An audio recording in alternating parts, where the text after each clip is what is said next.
Timnas bakal ngelanjutin perjuangannya di kualifikasi Piala Dunia 2026 dengan terbang ke Bahrain dalam partai ketiga grup C. Indonesia memang punya bayang-bayang sejarah buruk seperti kekalahan telak 10-0 di tahun 2012 silam. Dari total 7 pertemuan, Indonesia sebenarnya berhasil menang 2 kali, kalah di 3 laga dan 2 lainnya berakhir imbang. Kemenangan yang diperoleh Indonesia ketika melawan Bahrain adalah di Piala Asia 2007. Udah 17 tahun yang lalu. Kira-kira dengan skuad Garuda sekarang, udah haruskah kita pede buat balas dendam? Yuk kita bahas di Super Pundit.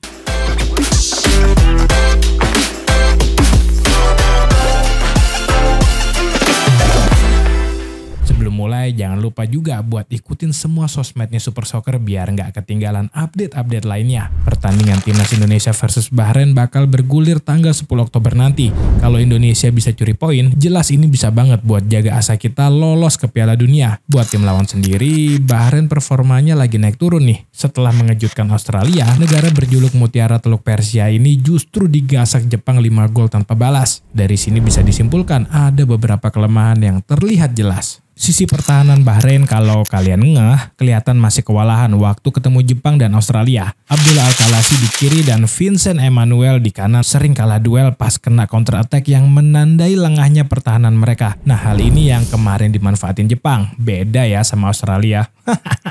Mari berdoa semoga titik lemah Bahrain ini sabi diacak-acak para winger Garuda Muda. Strategi yang solid dan konsentrasi tingkat tinggi sangat penting buat timnas Indonesia memanfaatkan kesempatan ini. Soalnya, meski memiliki kelemahan yang terlihat dalam laga melawan Jepang, mereka tetap punya potensi buat mengobrak-ngabrik pertahanan timnas. Terlebih mereka bermain di kandang sendiri. Semoga tambahan amunisi dari Miss Hilgers dan Eliano Reinders bisa menambah peluang tim asuhan Sintayong mencuri poin di Bahrain. Selain itu, kembali timnas Indonesia juga berharap banget sama lanjutan performa Ciamik Martin Pas di bawah Mister Gawang yang mana pada 2 laga awal sebelumnya berhasil jadi man of the match. Di sisi lain, bad news nih guys, Sandy Walsh belum pulih dari cederanya. Menyusul sekarang Justin Hapner dan Martin Pas. Untuk sang kiper FC Dallas, konfirmasi katanya Mas Pas cuma cedera ringan ya, semoga comeback bisa lebih cepat lah. Harapan ada pada Asnawi atau Reinders yang bisa jadi alternatif ngisi pos bek kanan. Sementara buat gantiin Hapner, saatnya kita lihat aksi Miss Hilgers yang siap unjuk gigi bersama timnas. Kayaknya STY bakal tetap pakai 3-4-3 yang bisa berubah menjadi 5-4-1 pas bertahan.